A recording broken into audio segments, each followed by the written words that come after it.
السلام عليكم ورحمة الله وبركاته. بسم الله الرحمن الرحيم. الحمد لله رب العالمين. اللهم صل على سيدنا محمد وعلى آل سيدنا محمد.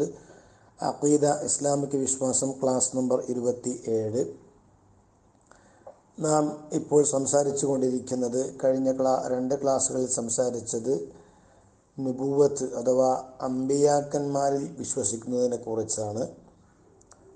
25 പ്രവാചകന്മാരെ കുറിച്ച് നാം കഴിഞ്ഞ ക്ലാസ്സിൽ പറഞ്ഞു.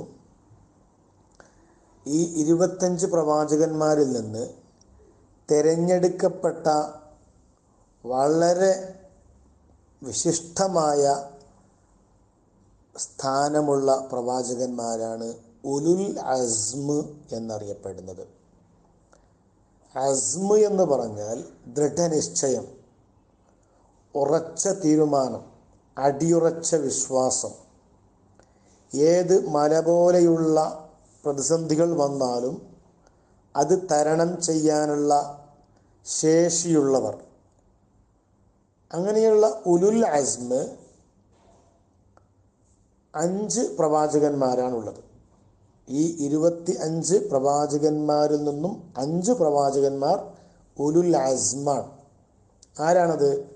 ഒന്നാമതായിട്ട് മുഹമ്മദുൻ സ്വല്ലല്ലാഹു അലൈഹി വസല്ലം, ഇബ്രാഹിം അലൈഹിസ്സലാം, മൂസ അലൈഹിസ്സലാം, ഈസ അലൈഹിസ്സലാം, നൂഹ് അലൈഹിസ്സലാം. അല്ലാഹു റബ്ബ് സുബ്ഹാനഹു വ തആല പറയുന്നുണ്ട്, ഫസ്ബിർ കമാ സ്വബറ ഉലുൽ അസ്മി മിനർ റുസുൽ. ക്ഷമിക്കണം. കമാ സ്വബറ ഉലുൽ അസ്മി, ഉലുൽ അസ്മ് ക്ഷമിച്ചതുപോലെ ക്ഷമിക്കണം. അപ്പോൾ ഒരാളുടെ സ്ഥാനം ഉയരാനുള്ള ഏറ്റവും വലിയ ക്രൈറ്റീരിയ അദ്ദേഹത്തിന് ക്ഷമിക്കാൻ അറിയുന്നുണ്ട് എന്നുള്ളതാണ്. എത്രമാത്രം ക്ഷമിക്കാൻ സാധിക്കുന്നുവോ അത്രമാത്രം അദ്ദേഹത്തിന് ഉയരാൻ സാധിക്കും. എന്ന് വെച്ച് നുബുവത്ത് എന്നുള്ളത് അതല്ലെങ്കിൽ റിസാലത്ത് എന്നുള്ളത് അധ്വാനം കൊണ്ട് ഉണ്ടാക്കിയെടുക്കാവുന്ന ഒരു പദവിയല്ല. ഏതുപോലെ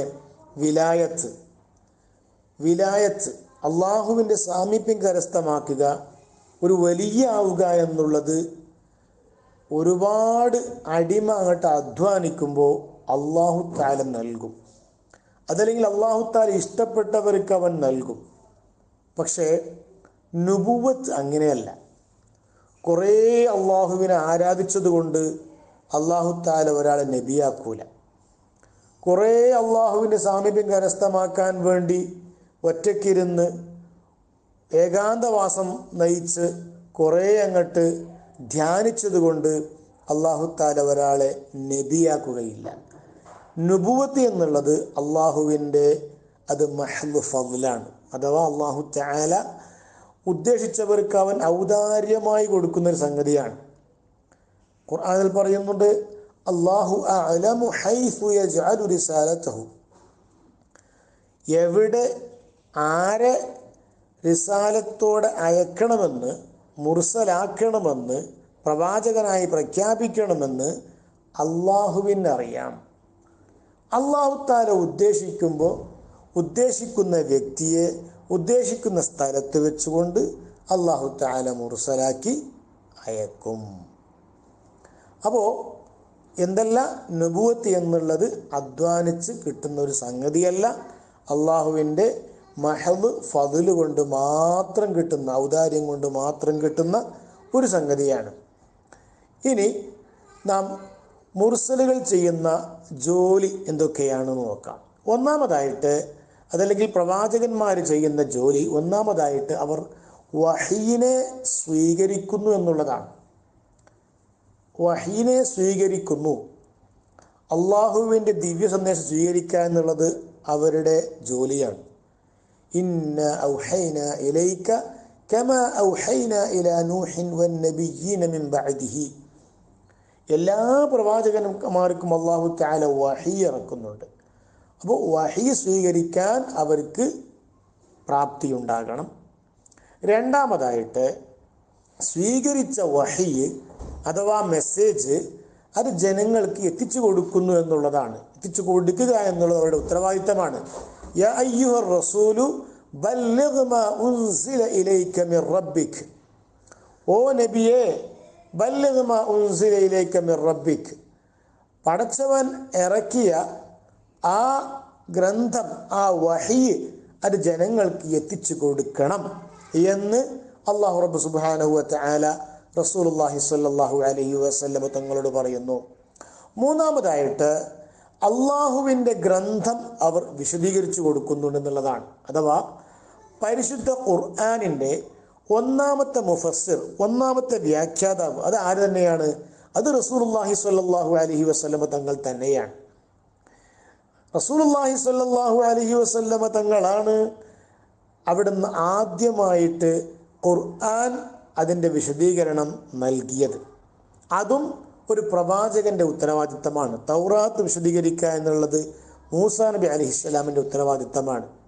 എങ്കിൽ ഖുർആൻ വിശദീകരിച്ചത് റസൂലുള്ളാഹി സ്വല്ലല്ലാഹു അലൈഹി വസല്ലം തങ്ങളാണ്.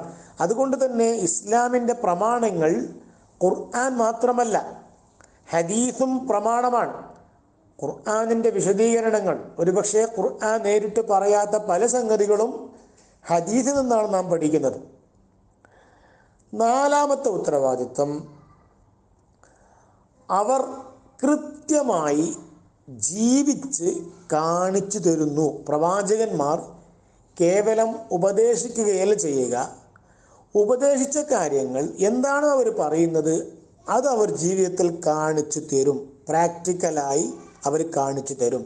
എന്താണ് ഖുർആൻ എന്നുള്ളത് റസൂലുള്ളാഹി സ്വല്ലല്ലാഹു അലൈഹി വസല്ലമ തങ്ങളെന്ന ആ വ്യക്തിയിലേക്ക്, ആ ജീവിതത്തിലേക്ക് നോക്കുമ്പോൾ നമുക്ക് ഇസ്ലാം എന്താണെന്ന് പഠിക്കാൻ സാധിക്കും.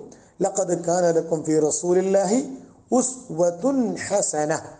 നബി സല്ലല്ലാഹു അലൈഹി വസല്ലമ തങ്ങളിൽ വ്യക്തമായ മാതൃകയുണ്ട്. അഞ്ചാമത്തത്, അവർ സംഗതി അള്ളാഹുവിൻ്റെ മെസ്സേജ് ജനങ്ങളിൽ എത്തിച്ചു കൊടുക്കുന്നുള്ളത് മാത്രമല്ല, ആരെങ്കിലും എതിർക്കുകയാണെങ്കിൽ മിണ്ടാതിരിക്കൂല. അതിശക്തമായി തന്നെ എതിരാളികളെ നേരിടും. എന്തെങ്കിലും ഇസ്ലാമിനെതിരെ ശുബ്ഹത്ത്, തെറ്റിദ്ധാരണ പരത്തുന്നുണ്ടെങ്കിൽ അതവർ ശരിയാക്കി കൊടുക്കും.